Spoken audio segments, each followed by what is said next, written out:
Gravou?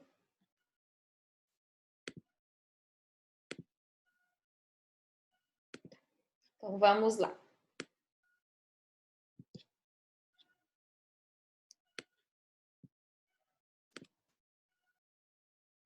Então, nós vamos falar sobre as anomalias de esmalte hoje. Opa. As anomalias de esmalte hoje, gente, elas são consideradas o maior desafio clínico atual do odontopediatra e do cirurgião dentista mesmo. Elas são de difícil diagnóstico diferencial e são de difícil tratamento também, uma vez que esses pacientes apresentam muita sensibilidade, um aumentado risco para lesão cariosa e devido às características das anomalias, a adesão aos materiais restauradores e, consequentemente, a durabilidade dessas restaurações são piores, né, do que num dente sem nenhuma alteração. Então, hoje, as anomalias de esmalte, elas são consideradas um dos maiores desafios clínicos. E o diagnóstico diferencial, né, ele tem que ser feito de uma maneira bem cuidadosa, porque várias lesões, né, várias alterações parecem a mesma coisa. Então, é importante que a gente saiba se é um defeito de desenvolvimento de esmalte, se é uma melogênese imperfeita, se é uma hipomineralização molar incisiva, diferenciando se é uma lesão inicial de cárie ou se são alterações da fluorose. Então, todas essas anomalias de esmalte, elas são muito parecidas clinicamente. Claro que cada uma delas tem características que são muito específicas e a gente vai falar sobre elas, mas, de uma maneira geral, o diagnóstico diferencial não é tão fácil assim. Principalmente porque já foi feito um estudo que demonstra que o dentista ele tem muita dificuldade de diagnosticar as anomalias de esmalte, né? Ele tem pouca intimidade com essas anomalias. E é muito fácil ver isso lá na clínica, né? Às vezes o aluno me chama e fala: professora, aqui tem uma melogênese e é uma hipoplasia. Aqui tem uma hipoplasia e é uma opacidade. Então, isso é muito comum, a dificuldade de diagnosticar essas anomalias.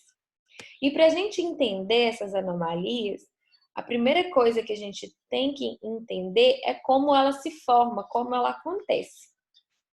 Então, essa imagem aí, né, tá a imagem da odontogênese, e a gente tem que entender que as anomalias de esmalte, elas acontecem, os defeitos, né, eles acontecem durante a amelogênese, né, durante a fase de formação do esmalte.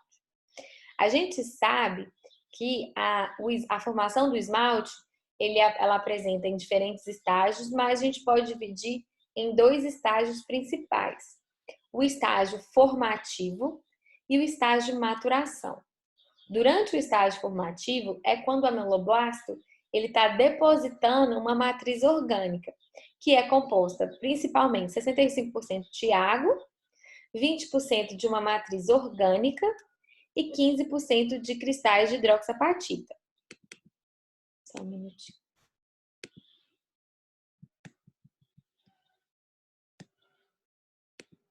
Desculpa, gente, estou aceitando aqui o link.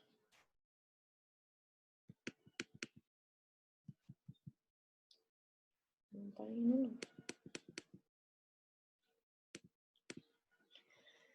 Então, no primeiro momento, o ameloblasto vai lá e deposita uma matriz orgânica. No segundo momento da amelogênese, para formar o que a gente chama do tecido mais resistente do corpo humano, essa estrutura ela perde água, né?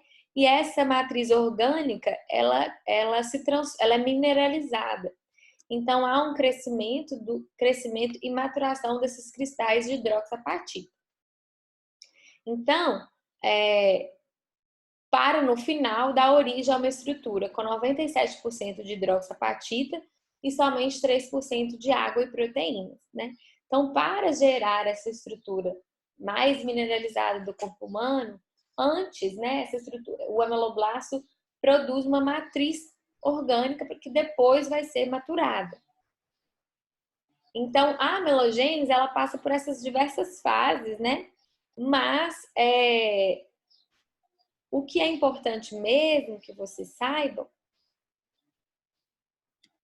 é que, dependendo do momento em que durante o momento, a formação dentre essas duas fases, tanto a formativa quanto a de maturação, se houver alguma perturbação durante esse momento, o ameloblasto vai falhar, né, na síntese ou da matriz orgânica ou na maturação desse esmalte, desses cristais de hidroxiapatita, e aí sim a gente vai dar origem aos defeitos de desenvolvimento do esmalte, né, que podem ser vários.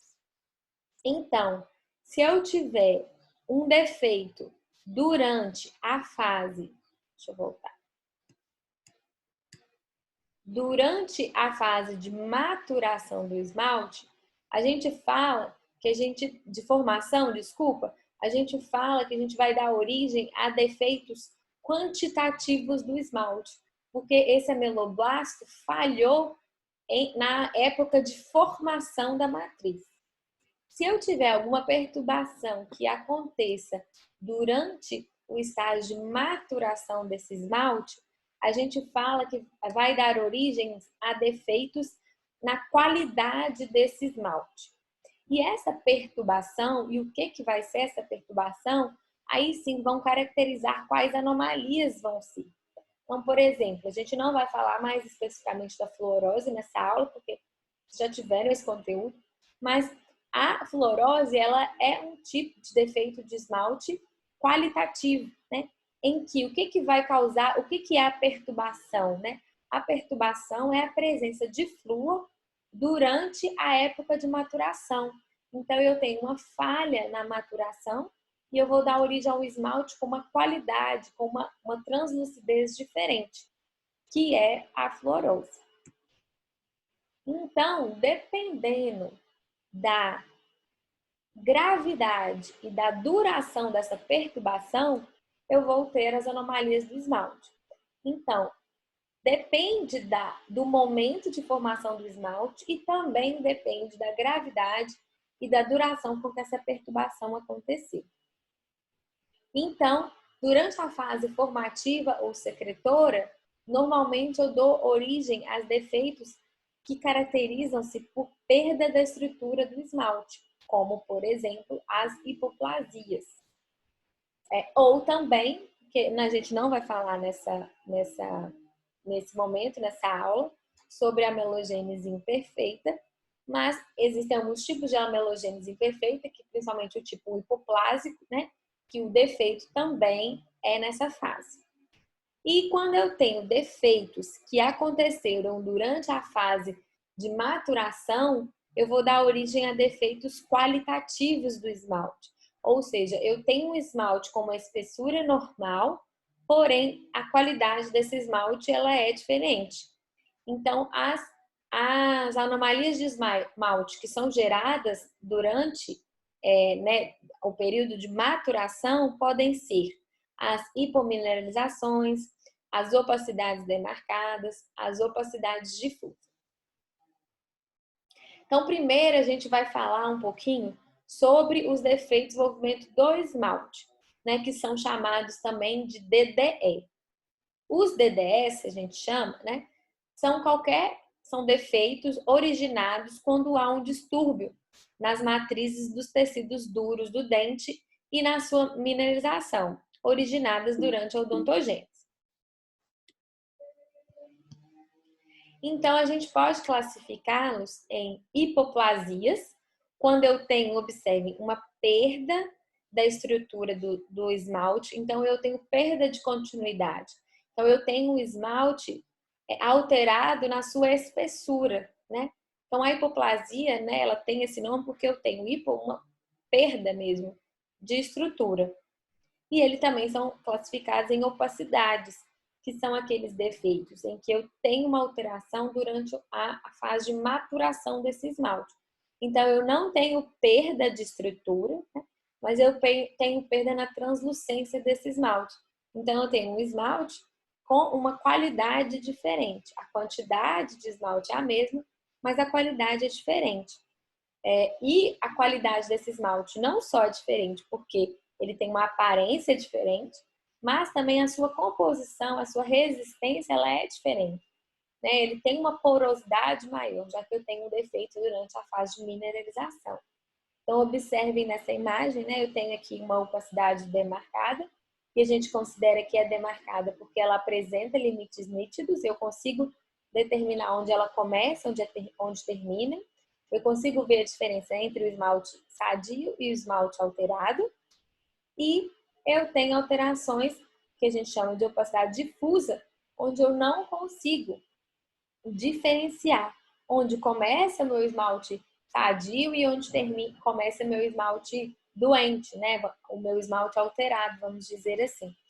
Então, é muito característico, né? Uma característica muito clara da fluorose. Então, por exemplo, na fluorose, vocês já aprenderam lá na época da saúde coletiva como classificar? A fluorose ela tem diferentes graus, né? Diferentes níveis de gravidade. Então, na fluorose grau 0 ou 1, né, ele passa praticamente imperceptível. Quando vai aumentando, quando eu chego lá no grau 5 da fluorose, eu tenho um esmalte extremamente poroso, né? Porque depende da duração e da gravidade da perturbação, ou seja, da quantidade de fluido que foi ingerida, né? E por quanto tempo isso aconteceu. Só que a fluorose, o esmalte, ele sempre vai estar na espessura normal. Só que dentes com fluorose, por terem a qualidade do esmalte alterado, por serem mais porosos, eles constantemente sofrem maturações, fraturas pós-eruptivas. Né? Então, um dente com fluorose ou qualquer outra opacidade, ele nunca vai nascer com falta de quantidade de esmalte. Ele sempre vai nascer com um dente com a quantidade alterada. Porém, por ser um dente poroso, um dente mais frágil, um dente com defeito na sua maturação, ele constantemente sofre fraturas pós-eruptivas. Deixa eu atualizar aqui, gente. Um minutinho.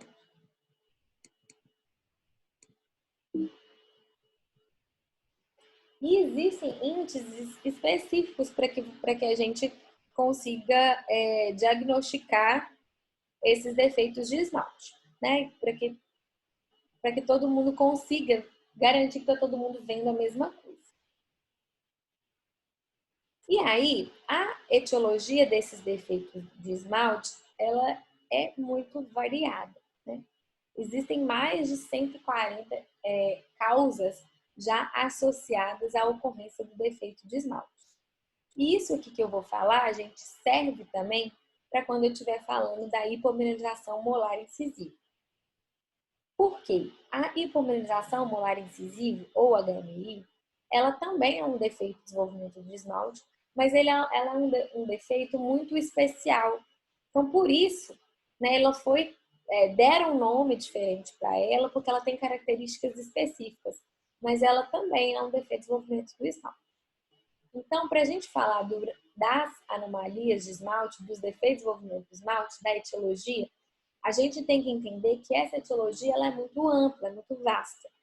Mais de 140 fatores etiológicos já foram relacionados aos defeitos de desenvolvimento do esmalte.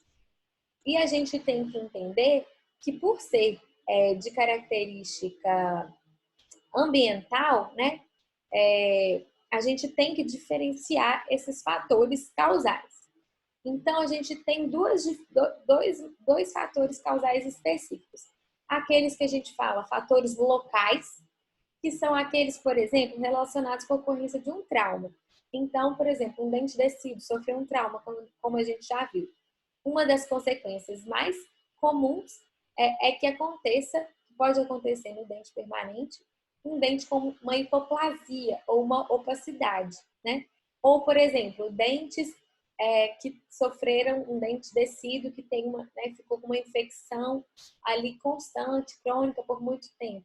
Pode acontecer de um defeito de mineralização, né, no dente permanente e provocar uma alteração nesse esmalte do dente permanente. Pode ser uma hipoplasia, que pode ser uma opacidade. Inclusive, eles têm até um nome, eles chamam de dente de Turner, né?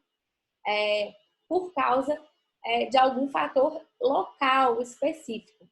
Então, você tem essa etiologia, que a gente chama de fator local, normalmente associado a um trauma ou uma infecção persistente, mas que essa alteração ela vai afetar um dente específico, né? Então, é assim que a gente faz o diagnóstico diferencial. Então, se eu sofri um trauma no 51, provavelmente é o 11 que vai vir com essa alteração, e não o 22, por exemplo.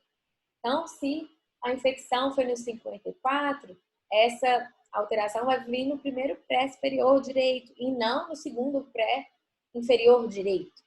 Então, normalmente são locais. Mas existem, né, a outra parte da etiologia das anomalias de esmalte, elas são ambientais.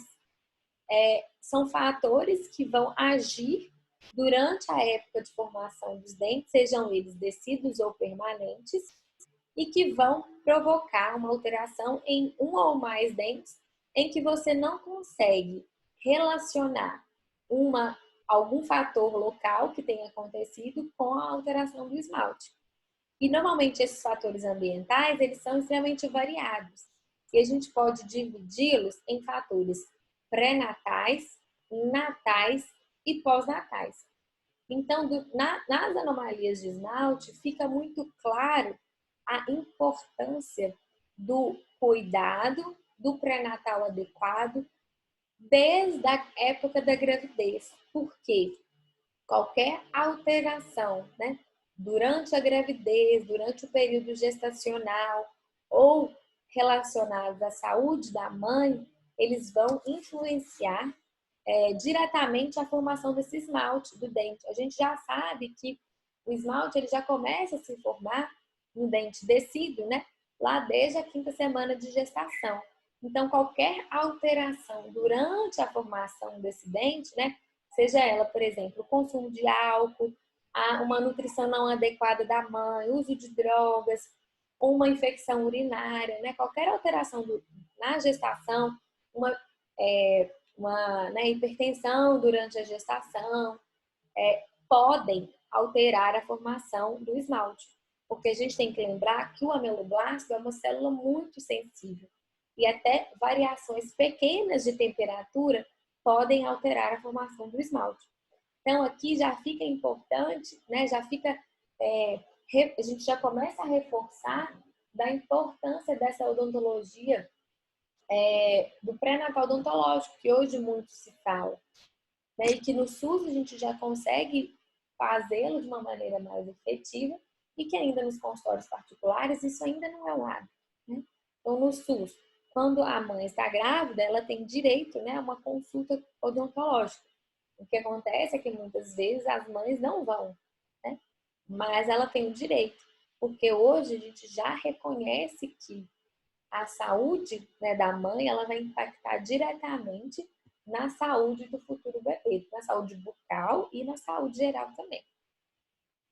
Fatores como, né, a gente pode considerar fatores natais, como a idade gestacional, o peso ao nascer e até o comprimento ao nascer, ou seja, se esse bebê está nascendo a termo, né, ou com baixo peso, também já são fatores comprovadamente associados aos defeitos de esmalte.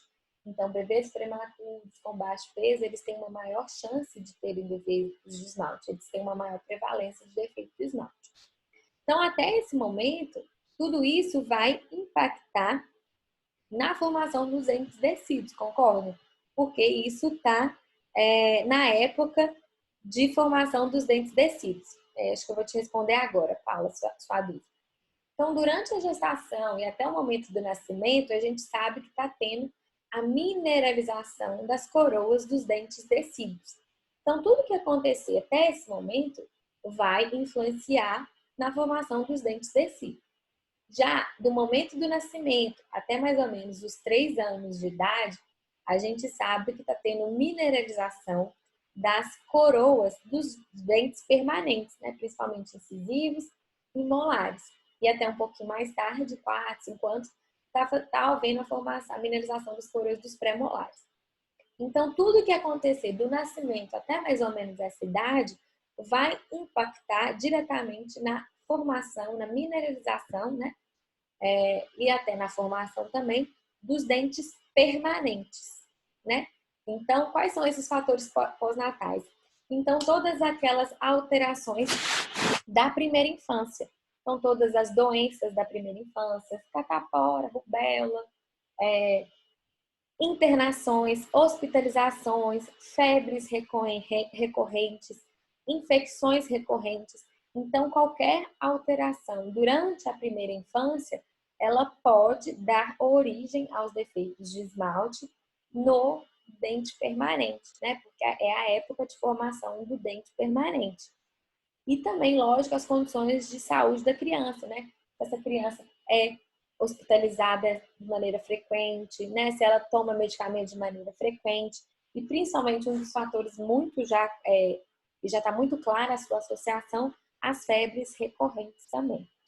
Então, observem que os fatores, né, estão relacionados à saúde geral, são fatores ambientais, mas que podem impactar diretamente a formação do dente. E aí, como eu falei para vocês, então, por exemplo, esses são os fatores locais, os traumas, né? Que a gente pode contar trauma, infecções locais, e que a gente consegue relacionar. Olha, essa hipoplasia foi porque esse paciente sofreu um trauma na dentição descida. Ou essa má formação aqui foi devido a uma infecção que ele teve no dente descido. Então, isso a gente considera etiologia local. Mas as etiologias sistêmicas, a gente não consegue apontar exatamente uma causa para cada coisa, né? E aí, como eu falei com vocês naquele quadro, existem diversas, onde vocês colocarem no PubMed, vocês vão achar 1 milhão de artigos que mostram a relação entre as alterações de esmalte com a desnutrição, com o baixo peso, com a prematuridade, tá? E aí, depois eu vou voltar nisso aqui para mostrar para vocês. E é tão interessante isso, né, que a gente já consegue, essa tabela ela é muito famosa, então aqui cada cor, né, demonstra a época de formação desses dentes, né, a época de mineralização. Então, eu consigo já determinar mais ou menos, pela localização da minha opacidade ou da minha hipoplasia, a época, mais ou menos, em que esse defeito aconteceu. Esse quadro aqui é do dente permanente, vocês podem ver. Então, por exemplo, se eu tenho um defeito no meu incisivo central superior, que está mais ou menos no meio da coroa, eu consigo saber que foi alguma coisa que aconteceu mais ou menos entre 1 ano e meio de idade daquela criança.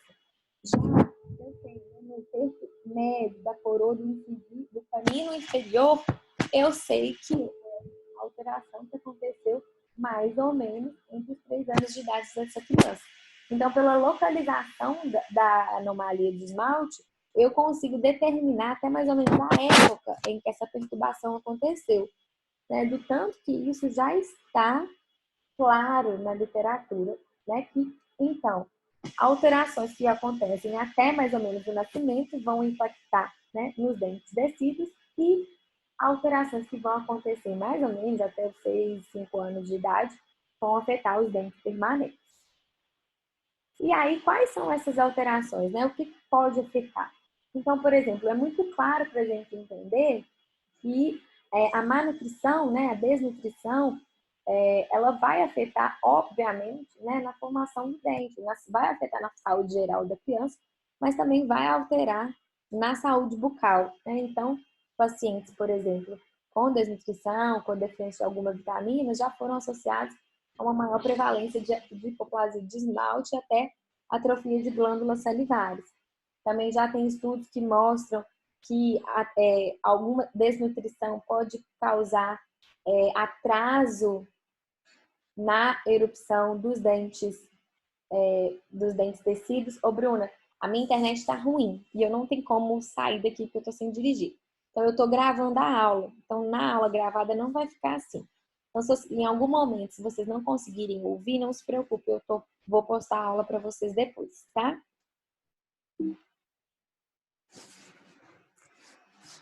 Outra relação que é muito clara, gente, é a relação de prematuridade, né? Então, crianças prematuras, já é muito claro que essas crianças têm um aumento das anomalias do esmalte, dos defeitos de esmalte, sejam eles opacidade ou opacidade.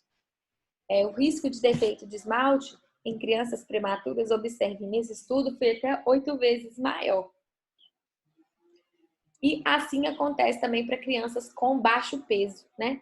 Então, a prevalência de crianças com baixo peso, que têm defeito de esmalte, é muito maior quando comparada a crianças que nascem com peso normal. E aí, o porquê que esses defeitos de esmalte, né, eles são importantes de serem estudados. Além deles causarem defeitos estéticos, né, eles têm características que impactam muito nas qualidades de vida do indivíduo. Então, além dos problemas estéticos, normalmente são dentes extremamente sensíveis, são dentes por causa da alteração do esmalte, né? Eles têm um desgaste aumentado e, principalmente, gente, é um dos fatores mais associados com o aumento do risco para cárie dentária.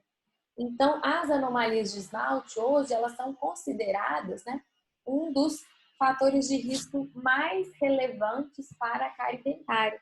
Porque se a gente for pensar, a gente tem que lembrar que esses dentes, né, eles estão com às vezes, quantidade de esmalte alterada e uma qualidade do esmalte alterada.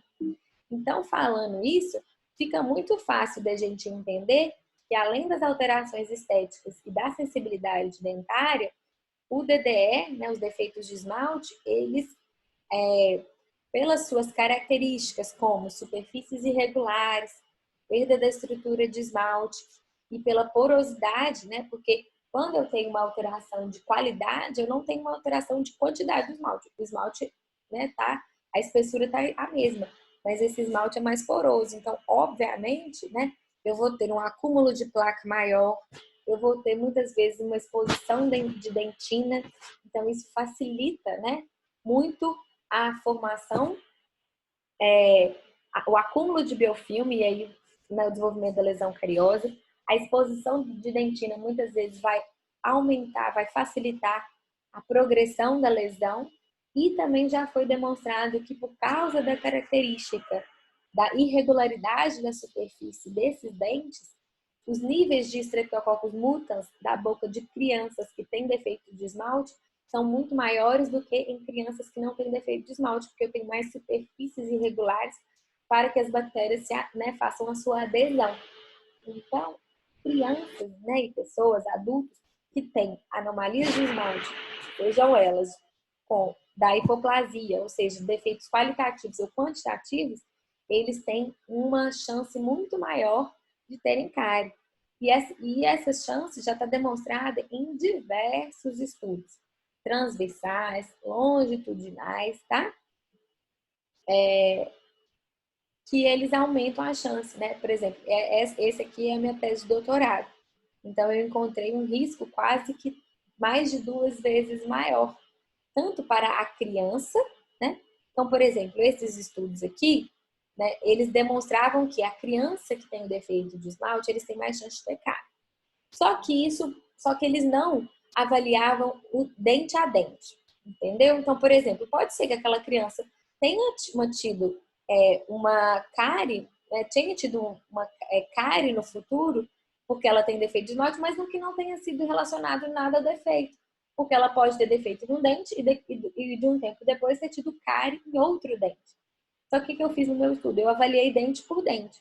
Então, eu avaliei o dente que tinha defeito de esmalte e avaliei se deu 6 meses a 2 anos depois, aquele dente teve cárie. E eu encontrei um risco aumentado de mais de 2 vezes maior. Ou seja, crianças que têm defeito de esmalte, qualquer um deles, né, ela tem um risco aumentado de mais de 2 vezes. E isso é muito significativo, principalmente relacionado à cárie da primeira infância.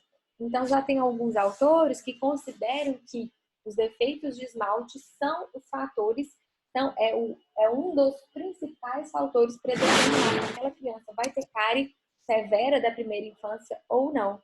Porque isso é muito comum, a gente percebe muito isso lá na clínica, que algumas crianças fazem uso de mamadeira, né, e não tem nada. E outras crianças, né, e é um relato muito recorrente da mãe, assim, ah, não, meu filho já nasceu com o dente estragado. E por muitos anos a gente duvidou disso, né? Porque, na verdade, quando chegava, já chegava o dente todo destruído pela doença cárie. Mas olha esse paciente eu consegui pegar ele bem no meio, né? Então aqui ele tinha uma opacidade, né? E aí começou a desenvolver uma opacidade, uma lesão cariosa nessa opacidade. Olha aqui também, aqui também, aqui também. Então hoje os defeitos de esmalte eles são considerados um dos principais fatores de risco para a cárie da primeira infância. Gente, eu vou fechar aqui porque a reunião está acabando e vamos abrir outra no mesmo link, tá?